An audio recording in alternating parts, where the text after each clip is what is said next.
Hello and welcome to another episode of On the Rocks. I'm Jess, Prospector's head of new media. For those just discovering our new Masterclass series, we are bringing you deep digs into crucial mining topics with industry experts who think outside the box.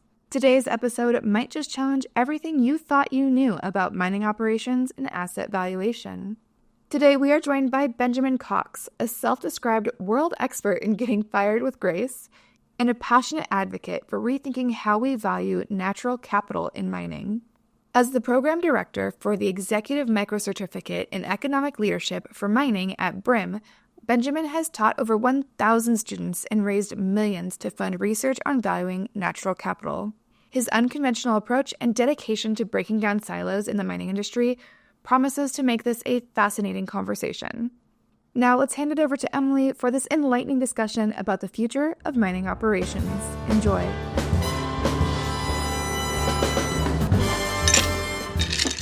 We are recorded.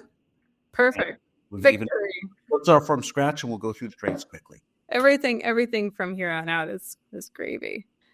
We should use this as part of our intro for listeners. You know, we're doing a podcast episode today, masterclass on optimizing mining operations. And Benjamin and I think this is the fourth platform that we have tried to use to record. So it's like no matter what you do, try to optimize stuff always goes wrong somehow, right? But we're here. It's not even that bad of it going wrong. The interesting thing there was a point in my life. I remember this lovely time I was in New York City, and the mic went out, and the PowerPoint went out, and I had a room of 70 people. Oh. Yeah. And I had 70 people. It was a lunch, and I was the star at engagement, and I was talking about rocks, about salt of all things, because someone asked me to do a presentation on salt, but history of salt and how lithium was going to come in or out. And this was probably 15 years ago. And what was wasn't 10, it was probably just 15 years ago, actually. But what was super interesting was I realized that with none of the systems working, I had to stand in the center of the room with like dinner service, like I was a waiter in between all the different tables. And I started talking from the center of the room and started doing this. And I kept the room alive, and it was fun. It was entertaining. We made fun of none of the technology working. And it was one of the best presentations I've ever had. I think one of the things that we fail at is when things go wrong. We're like, we type. But if you just loosen into it and say, this is not going to work right now. Let's try something different. Yes. Yep. It's all going to work. But you have to be capable of relaxing when things go wrong. And most people can't. Most people panic. And I find that panic is overrated. Yes. Yeah. Not exactly a pleasant experience. Yeah. That's where I work a lot with my husband, who's a former military planner. Well, he still is, right? I mean, that never stops. But we have such different approaches because I completely dislike planning anything when it comes to like public speaking or event type stuff, because I just feel like the energy is different if you've kind of rehearsed everything. And I know it works really well for other people and for him in particular. But for me, I'm like, the adrenaline kicks in. I'm like, nope, I'm just going to go with it. So. Yeah, I don't need the adrenaline. Adrenaline doesn't actually make for a better presentation. Yeah. All these things where if I have, and I also have no short-term memory, so I'm like a squirrel. So like, I won't remember what happened 5 minutes ago. So yeah, 5 minutes ago, nothing was working. Lovely. Yeah. Awesome. Well, so with that, so everybody has tuned into this episode because we're doing a masterclass with you today on optimizing mining operations. And I wanted to really kick it off since these are deep dives, right? What are some things that you wish everybody knew about optimizing mining operations before they dig into this episode? Before we go any further, what should everybody know? So the first thing that we do very badly in our industry is we are the most siloed industry I know of in the world. Mm-hmm. People are 100% focused on their tiny little silo. So you can't get someone who talks about wet tailings dams and talk to a dry stack expert because they fundamentally speak two different languages for the same problem. We train everyone to such an incredible narrow focus. And then we wonder why we have almost nothing perfectly optimized. Why do we fundamentally lose the ability to actually make good decisions? John Steen, who's one of my professors at UBC, says politely that we end up doing garbage can decision making. Mm-hmm. Everyone's so narrowly focused. Everyone's so scarce. They're so emotionally scarce, they're psychologically scarce, they're financially scarce. We operate in a siloed, scarce environment. And people can't slow down enough, relax enough to actually think about what they're trying to optimize, what are they trying to solve, what is the fundamental thing we're trying to do. They're too busy being in solution mode as quickly as possible. Right. And that doesn't generate good solutions. It just generates solutions that might be okay. It doesn't solve the problem. Absolutely. And with so that folks understand, as we're talking about some of these bigger topics, the kind of key terminology that we'll use, could you give an overview of what is natural capital? What does that mean? So natural capital is my new favorite buzzword. Mm-hmm. In the age of Trump, in the age of anti-DEI, in the age of everything going against woke, it's actually a really cool concept. Natural capital is a concept that we all have multiple types of balance sheets. If I look at a mining company is fundamentally turning natural capital into economic capital. The natural capital it impacts is really fivefold, but we'll go to the four core ones that people track. One is ore. Ore is a form of natural capital. We get to use it once, we deplete it. Access to water is a form of natural capital. Without water, we can't do mineral processing. Access to tails is a form of natural capital. So fundamentally, when you look at tailings as a solution, we are depositing tails and we're depleting natural capital, which is where the tails go. The liability there is a form of natural capital we're depleting. And the final form of natural capital we deplete besides humans is energy. So what we do is we take those 4 or 5, depending on who you are. If you're fundamentally progressive, you believe there's a fifth form that mining impacts. But we take 4 or 5 forms of natural capital, we put it together, and we come out with something we call metal. And that metal goes into lovely things like cell phones. That lovely metal goes into the computers, into the software that's mounting the 7 different systems that we're all trying to access that are all broken. That metal goes into the electricity that's in our room. That metal goes all sorts of places. And that's human capital. That very quickly becomes financial capital. But we're in the business of converting natural capital into economic capital. The question is, can we do it better? Can we be more efficient in how we do it? Because we're not going to stop. We can't just stop mining. We can't just stop converting. We need the resources. Yeah. And how does that kind of feed into another term that you use, which is value in use? How do those two concepts go together? So part of the problem that we have, I think, in our industry is we're incredibly good at figuring out what is the silo we are in. Okay? So a core silo we're hyper-focused on is what is the value of the rock we get. Lovely. So we mine 250 tons of ore, we generate a ton of copper, we ship the ton of copper off, we get back our $10,000 check, roughly. After smelter and everything else, whatever that number is, 9,000, 10,000, 8,000, doesn't really matter. We get back a lump of money. That copper then goes on a trip. That copper has the ability to take 4 or 5 people out of poverty. That copper has the ability to save thousands of tons of carbon if it goes into a solar cell. That copper suddenly becomes incredibly valuable in other forms. Okay? You cannot live a modern standard of living without your personal allocation of copper. Everyone is entitled, if we want to live at a Western standard of living, to between 80 to 250 kilograms of copper per person. Oh, interesting. And you can't actually have plumbing, electricity, pumps, education, lighting. You can't have a Western standard of living without your access to the copper. Sure. So that $10,000 can be viewed as $10,000 as a one-time thing, or it can be viewed as bringing 6 people into modernity, or it can be viewed, if you want to go to the extreme, as providing the pumps and the piping so 1,000 girls in India can go to school. There's a value in what we generate that's far beyond the LME price. There's a value in use. And that goes all the way back to the water. That goes back to our subsystems. So if we cost things, if we say, hey, our water costs $1 a cubic meter, let's make decisions. We're going to make a decision around cost, which is a lovely decision. Water's cheap, don't even meter it. Mm-hmm. 1 cubic meter, if we use 1 cubic meter per ton of ore or 2, it doesn't really matter. It's not even material because that ore is worth $60. But the moment we say the water's worth $1 a cubic meter, the water costs $1 a cubic meter, but it can unlock between $80 and $300 a cubic meter in revenue.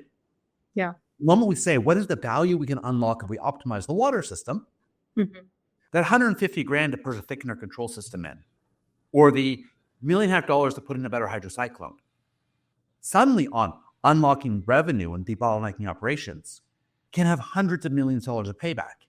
Yeah. Because the water was still $1. Right. It's still costing you the same. It's just about, Be worth 100. Yeah. We are transferring. We are in the business of converting that $1 water to $100 water. Yeah. We're so focused on IFRS and management consultants and the McKinsey way. Yeah. We're 100% focused on getting that dollar water down to 80 cents versus figuring out how to make that dollar water work twice as hard and worth $200 versus 100.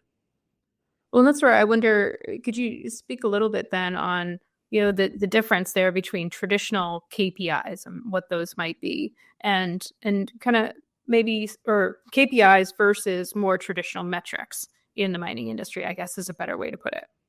So we are hyper-focused in the mining industry on... So let's slow down for a second. A KPI by definition is a ratio. Okay? So production per employee, it's a ratio. An employee can... BHP outperforms Cleveland Cliffs on iron ore production 20-1. So 20. And Benjamin, I should have said, for anybody who doesn't know, KPI is a key performance indicator, right? I should have an acronym there for everyone. It's a really cool acronym that I think a lot of the world hears, but don't think about. Yeah. Key performance indicator is always a ratio. There's always a numerator and a denominator. Number of tons of iron ore moved per employee is a KPI. That's a traditional KPI that everyone works on. Health and safety, accidents per million hours worked is a KPI, which that isn't exactly the KPI that's used, but every KPI that we use currently is a ratio. What I am proposing from the KPIs that I care about, and again, I'm not saying they're necessarily better than other KPIs, they're different, is we need to start focusing on KPIs around natural capital. So how many tons of copper do we produce per cubic meter of water? If you have that as a KPI versus how much water we consume, you're going to start making very different decisions on how you access the local water system. Because the reality is, if you can get that down by half, that means there's twice as much water available for either more copper production, so your community is richer, or water available for the community around you, so people are less angry with you. Yeah. Either way, there is a lot of really cool things that happen when you start to say, okay, how much copper do we get per ton of ore? How much copper do we get per cubic meter of water? What's our electric consumption per copper produced? What is our human capital depletion per copper produced? How are we depleting human capital? How can we make it better? If you start to actually attach those KPIs to the decisions you're making, decisions will be very different. And they're going to be a lot more solid. And these are not incredibly complicated things. They just change how you view the value of the natural capital we deplete. And with that, let's talk a little bit about how we currently measure success in mining operations and what we're missing with those current KPIs. How do we move beyond IFRS cost structure? And maybe if you could explain what IFRS is for folks who don't know. So currently what we are hyper-focused on is cash costs or all-in sustaining capital cash costs. These two standards are produced by the World Gold Council that are very focused on what monks thought were important in the 14th century. And I kid you not. It tracks the things that monks thought were important. By the way, that includes bourbon and beer and all the lovely things that you like to drink. Yeah. There's things that are very important that they thought were important. We still think are important. It's not like it's a bad thing. But when we developed accounting, we didn't really look at accounting on what are we doing with other things? So when we look at our cost structure, we say, who's the first quartile cost structure mines? And that's lovely. That means they're low on financial costs. But we don't ask who's the first quartile on water use per ton of ore, or who's the first quartile on carbon consumption, or who's the first quartile on return on human capital. We don't look at how we deplete the other natural capitals. And I would argue that a mining company has a financial balance sheet that's under IFRS, which is the International Financial Review Standards, I think. But it's basically a balance sheet. Yeah. Balance sheet does not get any value to the water license. Mm-hmm. It doesn't get any value to the tailings dam license. It doesn't get any value to the ore body. Yeah. And it doesn't give any value to the access to energy contract. It's kind of a weird way to do accounting for a mining project, right? So when you look at accounting for mining or accounting for most natural capital things, 90% of the things that show up on a mining company balance sheet are not accounted for. Mm-hmm. So you end up making really, really fascinating decisions around dropping your financial cost. Now, the problem is if you have a tailings dam and you get the license to dispose of 1 billion tons of slurry, mm-hmm. do you want to get $10 billion out of that dam or do you only get 20? Because that dam, that license to dispose of wet slurry is disappearing. We're losing that. Most new projects are requiring to go with dry stack. Mm-hmm. Legacy licenses are worth billions upon billions of dollars. How do you maximize the value of the dam? Mm-hmm. Every cubic meter behind that dam can generate $100 revenue or $300 in revenue, depending on how you use it. I'm just curious, how do the mining accounting people out there in the world react when you talk about this stuff to them? I don't traditionally sell to accountants or finance. Oh, okay. Yeah. Now, it doesn't mean that I don't talk to them. I talk to them all the time and I train them all the time, but I don't tend to sell to them. I tend to focus on operations people. Mm-hmm. I focus on people who are fundamentally making decisions from within operations and within business. Mm-hmm. And I think I'm well received because at this point, I think I educate more people in the mining industry than any other educator combined. So last year, we ran 350 people through our mini MBA or our executive education program. Yeah. So put that in perspective, I think that's more students than all U.S. mining schools combined. So I think people are listening, but much like the tipping point shows, you don't really know if you're making change until 20 years later. Yeah. The fact that people show up and listen to me is kind of cool. So yeah, people apparently like where I'm coming from. No, absolutely. That's my value. But do I know if I'm making change? No. Mm-hmm. Now, there's anecdotal evidence I'm making change. Yeah. Things like smelter grades are actually coming down. There's a whole bunch of key ratios that I track. The U.S., like, for example, the U.S. was a net importer of concentrate for a number of years. Now it's a net exporter because people are realizing that maintaining super high smelter grades is actually not necessarily good for the environment or good for mining companies. Mm-hmm. Things are starting to change in very rational ways. Yeah. Could I take credit for any of it? Probably not. But I don't think anyone else is pushing the way I'm pushing.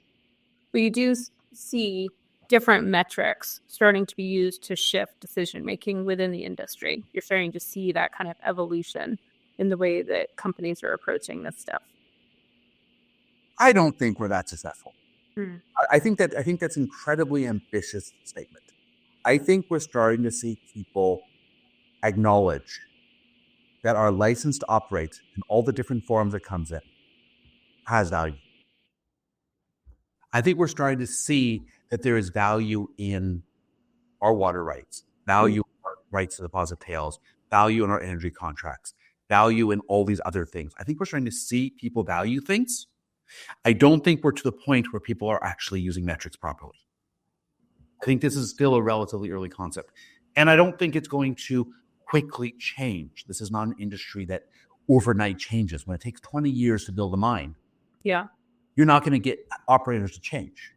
Yeah, especially when mines are built with some of these indicators or KPIs already in mind, right? I mean, that's part of what goes into a mine plan and the business plan and raising capital and all that. So folks can't just kind of shift right away, but they have to. I mean, they're learning new things about the deposit every day also. And of course, technology is changing. So there's got to be some kind of evolution in there. So I don't think we have a choice. We're running ore bodies. We need to find an Escondida a year between now and 2050 to keep up with the energy transformation. Yeah. We found 3 or 4 world-class ore bodies since 2005 in copper. We need to find one a year. We need to find one QB2 size ore body a year and get into production just to offset grade degradation of existing ore bodies. Forget about growth. So we're going to need to double or triple the copper supply, putting far more stress on the local ore bodies, the local tailings and local water supplies. And we're going to have to get far more intelligent about how we do this, or we're just going to lose our license to operate. Yeah. I mean, and once we lose it, getting it back, as Panama's shown, Yeah. a lot harder to restart than it is to maintain. Right. Yeah. Better just to not mess it up to begin with. Let's get people angry. Let's get them to hate us. Let's get them super emotional. And then we'll talk about changing. Because until then, we can be the industry. We have to start actually being aware that we're not the only owners. Yeah. Like we talk about land acknowledgements. We talk about value shares or safety shares. The reality is when we're coming into an ore body, when we're coming into a region, there's local landowners. There's people who use the water before us. There's local energy. There's local social contracts. There's a whole bunch of local people that we, for the energy transformation, are expecting to take the brunt of what 7 or 8 billion people need. Right. We're taxing 40 or 50 million people extremely highly. We're giving them all personal tailings dams that are between 20 and 100,000 tons a person. We're giving them all personal long-term liabilities that will extend to their great-grandchildren. And we're saying, oh, and please do this. And by the way, trust us that we're doing the best we can with your resources. Because the rest of us need electric vehicles and power and stuff. And I expect to have 5 streaming apps. Yeah. Paid for, subscribed, and maintained. That's right. With high. Have all 5 streaming apps. I am not doing my job right. That's right. Well, with that, I think it shifts to a really interesting perspective that you have where you've got to, again, go from that cost mindset to a value mindset where you're really looking at the assets that you have from a value perspective, right? And that's where that value and use of resources comes in. Yeah. And when you shift to a value perspective, things change substantially. Okay. If I look at the value of human capital, years ago, before I started being at all successful, I hired an old Jewish marketing person.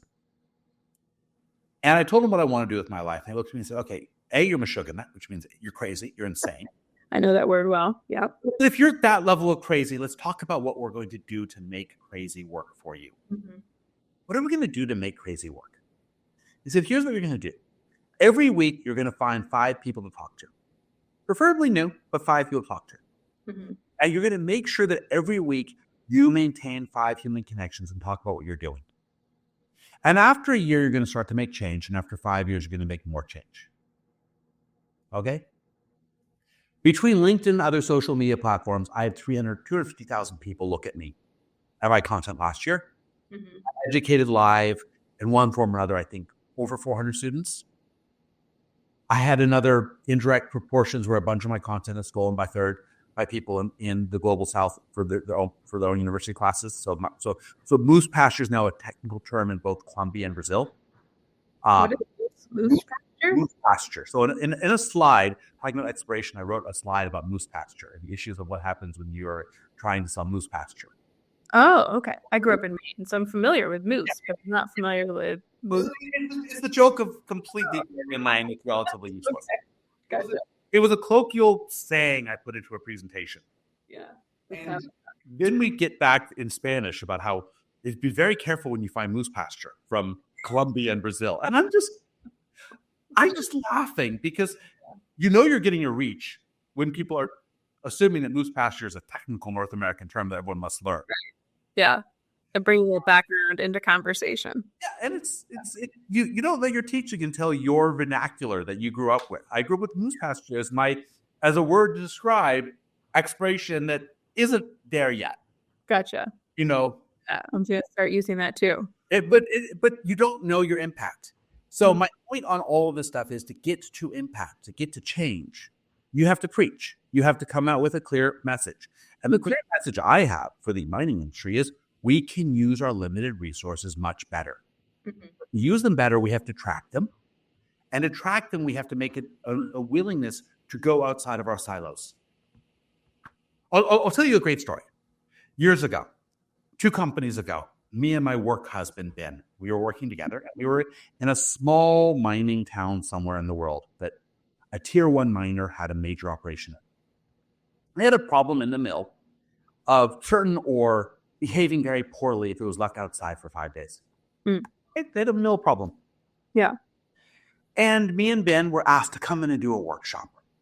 And we were very proud. We were flying in. We were so excited. So we asked to get the mill manager and the chief geologist. We asked for 17 different people to be in the room. We made a list of people we thought would be interesting to have in the room together.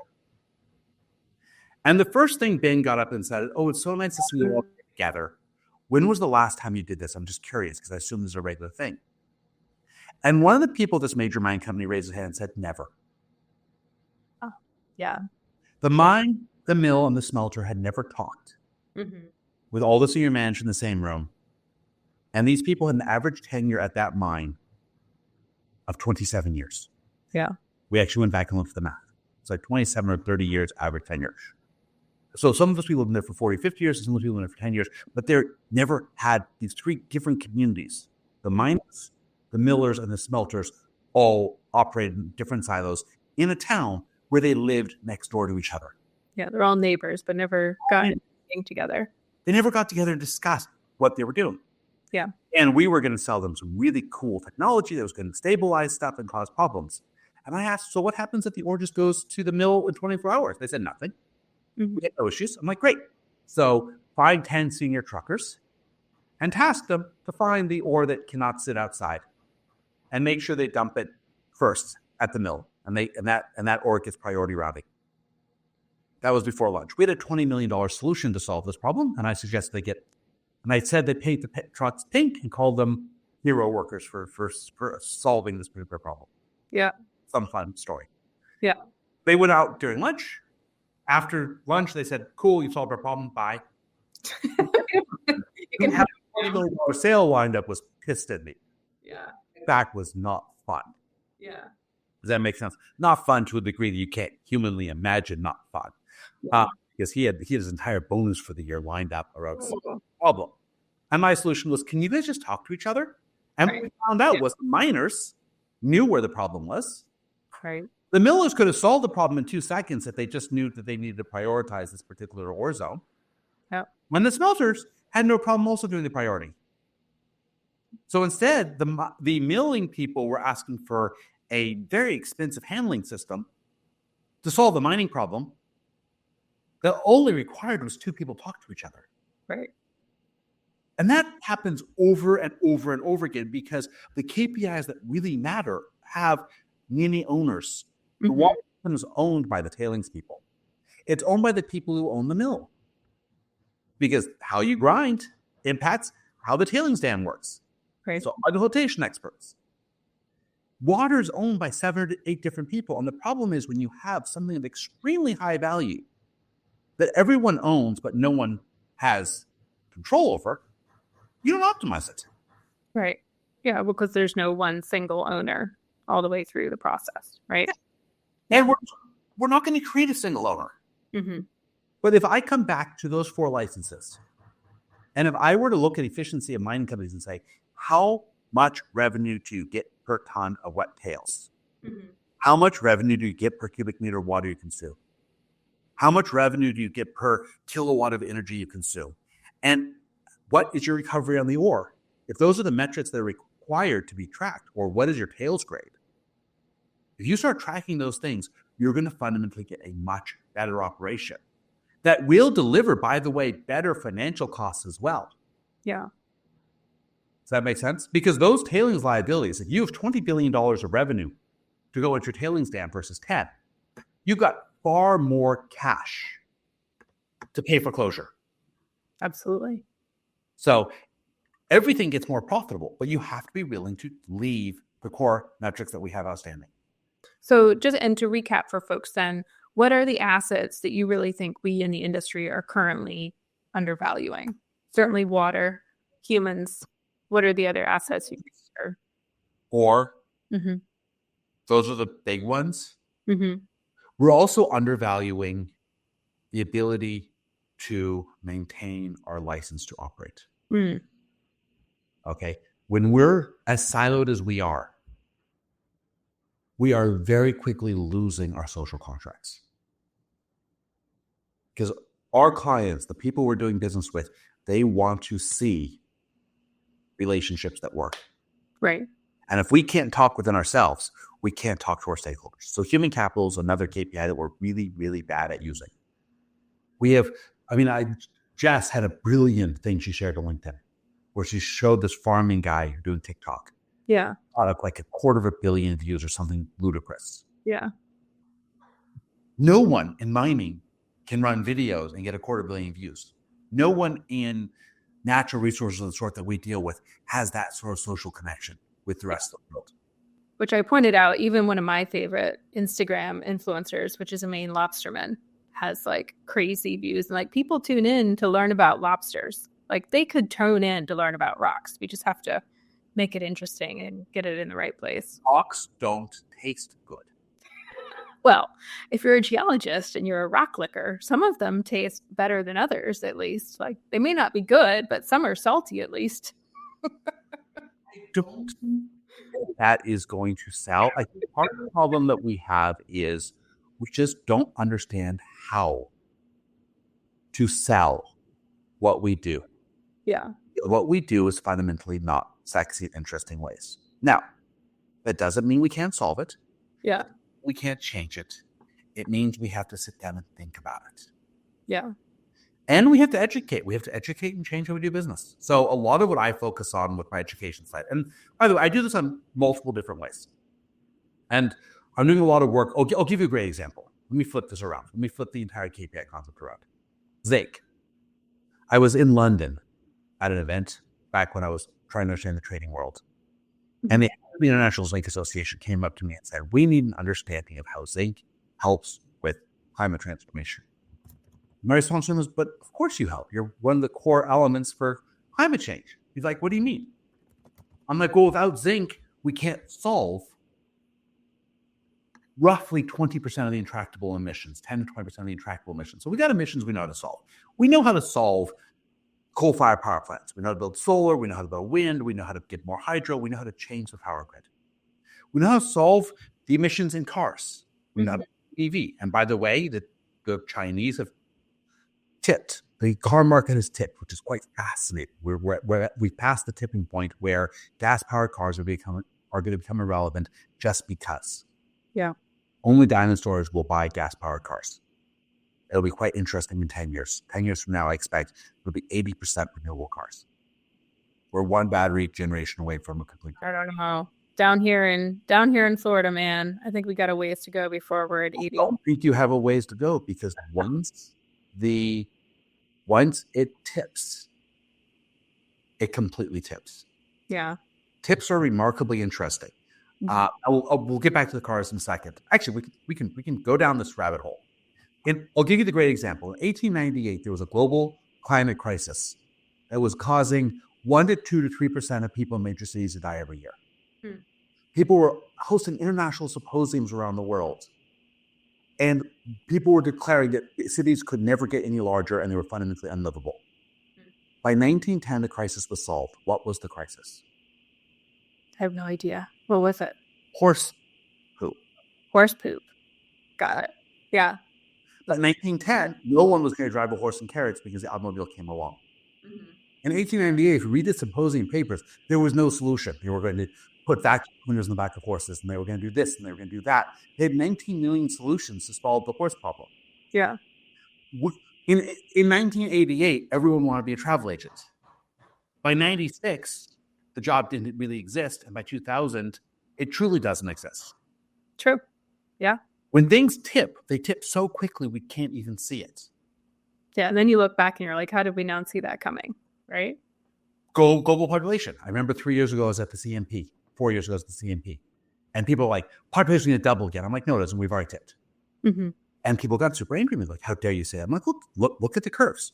Look at the fundamental shift in curves. We have fundamentally tipped the global population.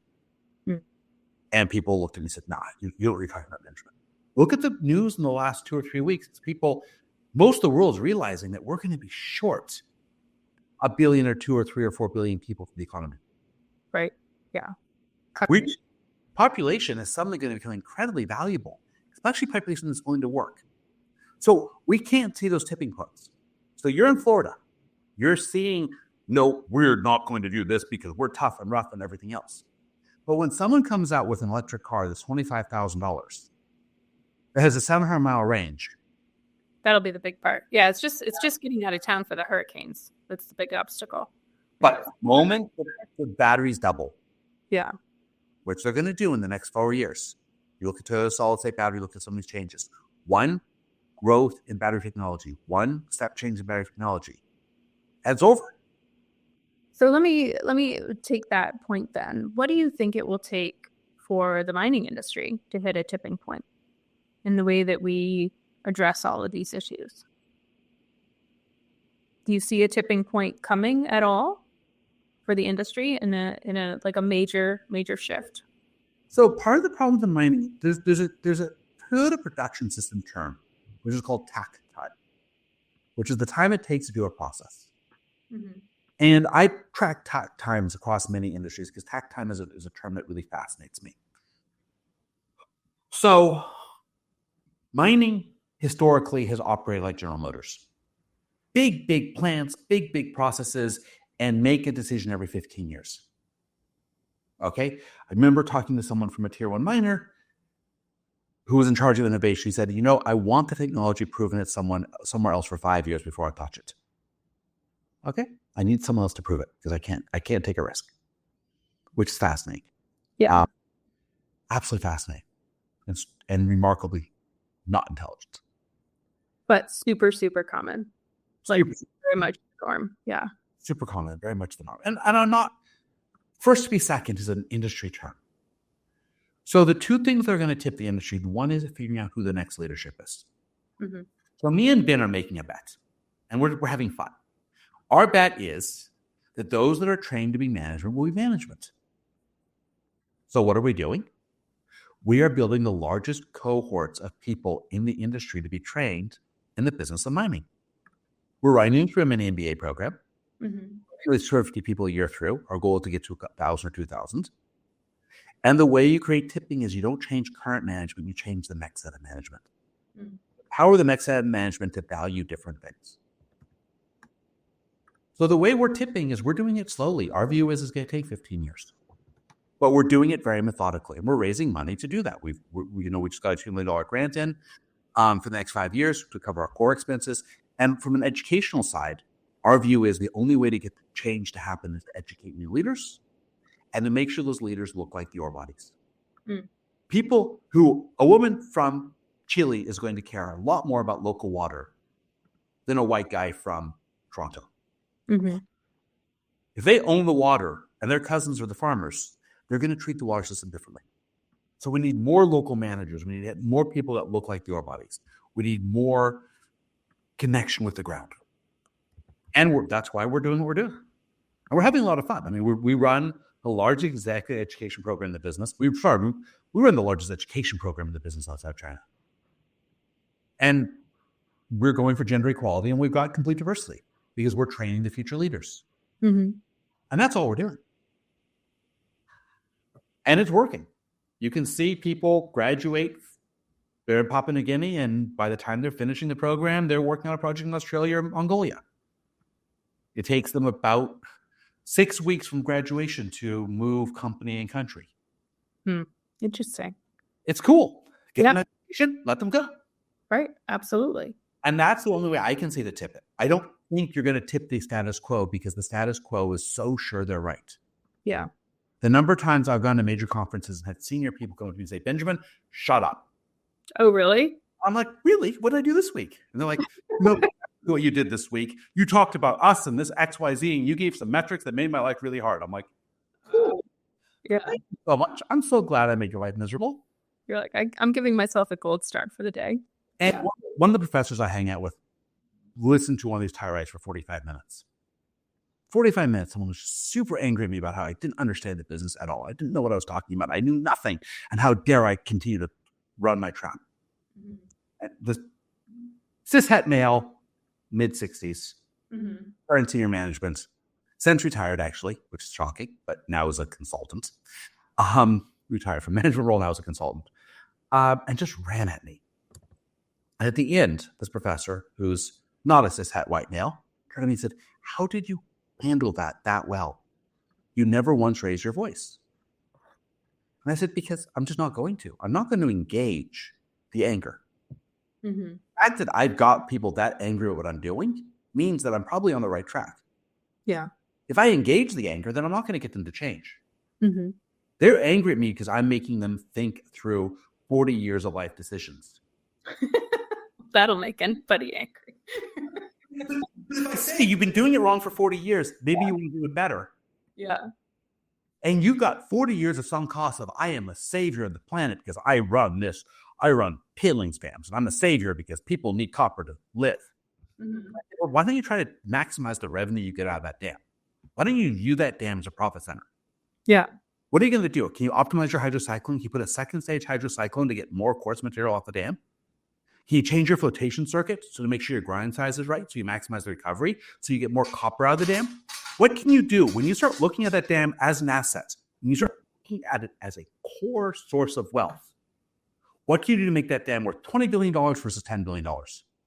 What do you change? I'd say then, Benjamin, because I know you talk a lot in your content and in your lectures about, the first rung of the ladder is really the top priority instead of trying to get all the way to the top right away, right? Like build that first rung.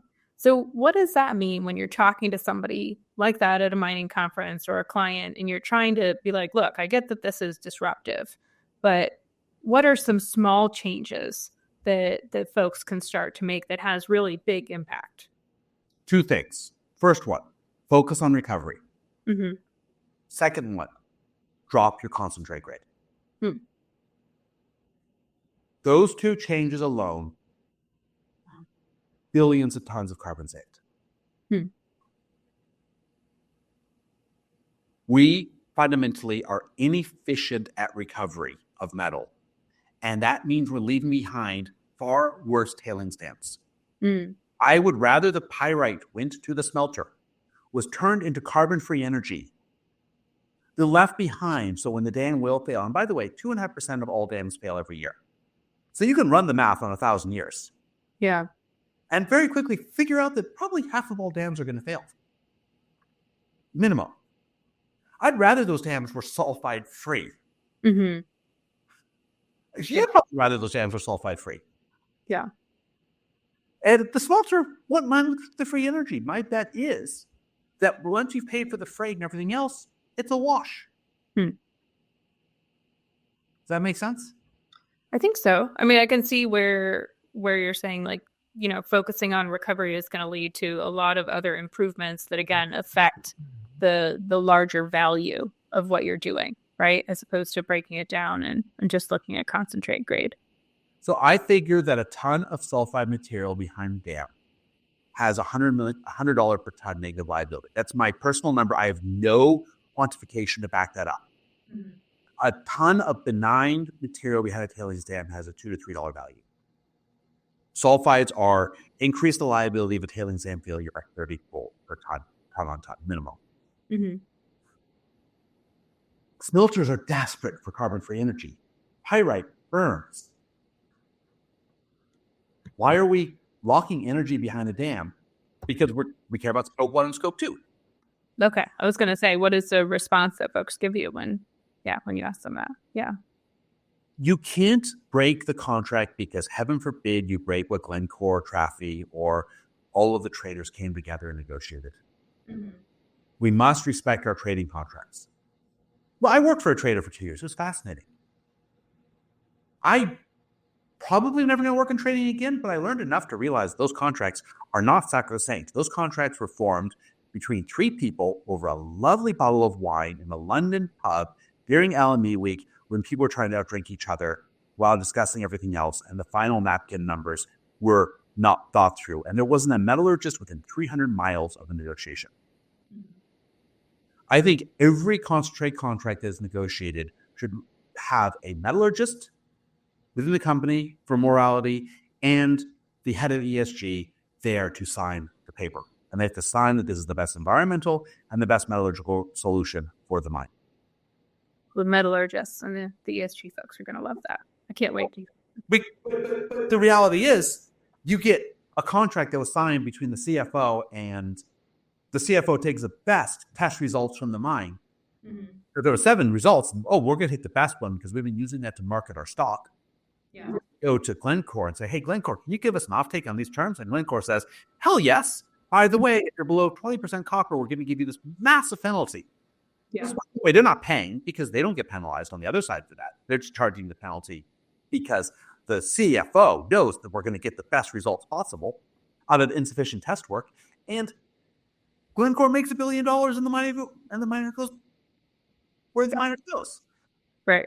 Everyone in the current system, if they just broke the silos and focused on what is our rational maximum economic recovery, up to $8,000 copper, you're going to produce a much lower concentrate spec.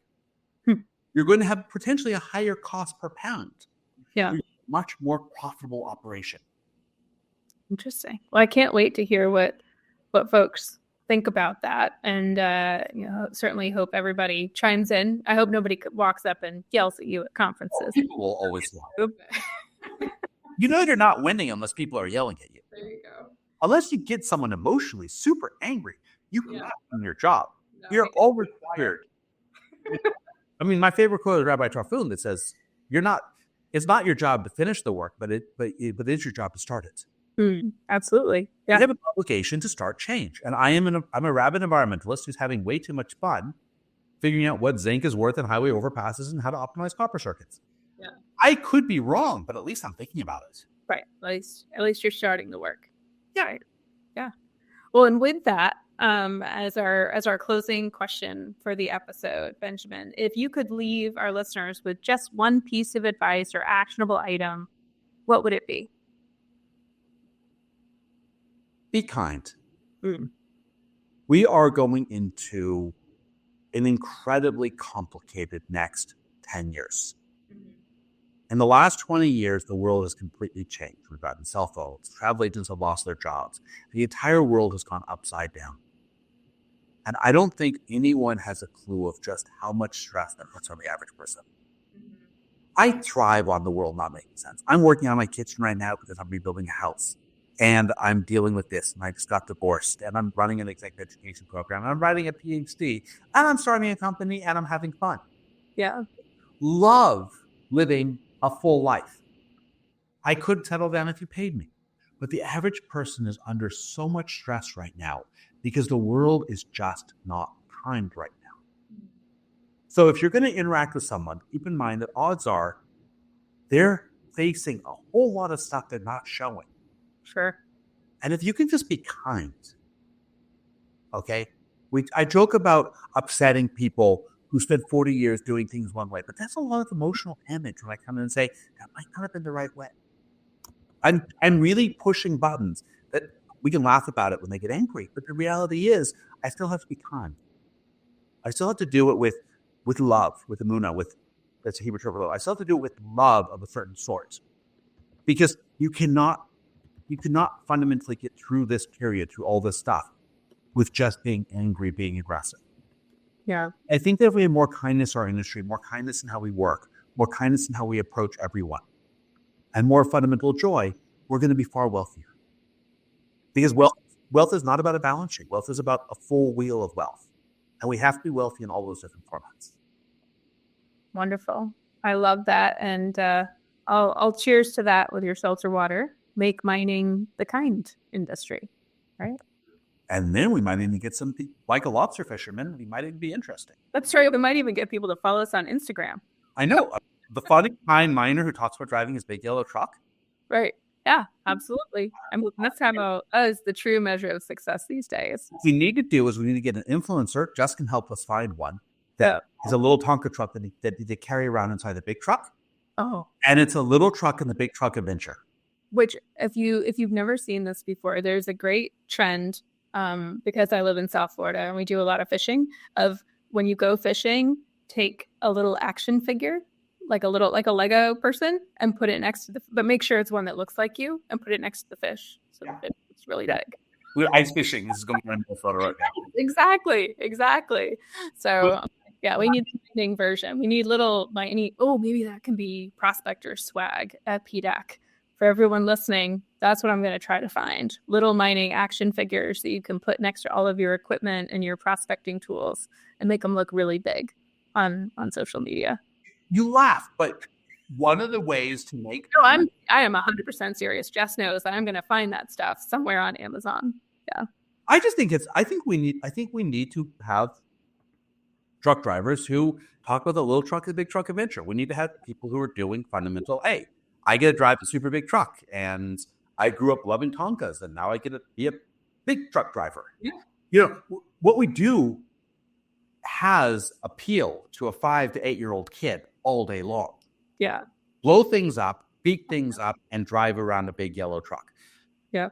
That's every kid's dream. We push it out of them by the time they're 10. Yeah. But we have a clear winning demographic. Yep. Well, on that, Benjamin, thank you so much for coming on the rocks, and really look forward to having you come back on. So thanks for taking the time. Thank you. Thank you so much, Benjamin and Emily. That is another edition of our On the Rocks Masterclass series. I hope you all enjoyed it as much as I did. A massive thank you to Benjamin for sharing his unique perspective and challenging us to think differently about mining operations and natural capital. The goal of these masterclasses is to break down complex industry topics into approachable, actionable lessons, all while maintaining that casual conversation style you've come to expect from us at On the Rocks. Are you an expert in mining or geosciences with knowledge to share? We'd love to hear from you. Or if your company would like to sponsor an episode of our masterclass series, reach out to us at media@prospectorportal.com. Thank you so much for tuning in, and we look forward to bringing you more deep digs into crucial mining topics in our upcoming episodes. Remember to like, subscribe, and leave us a review wherever you get your podcasts. See you next time.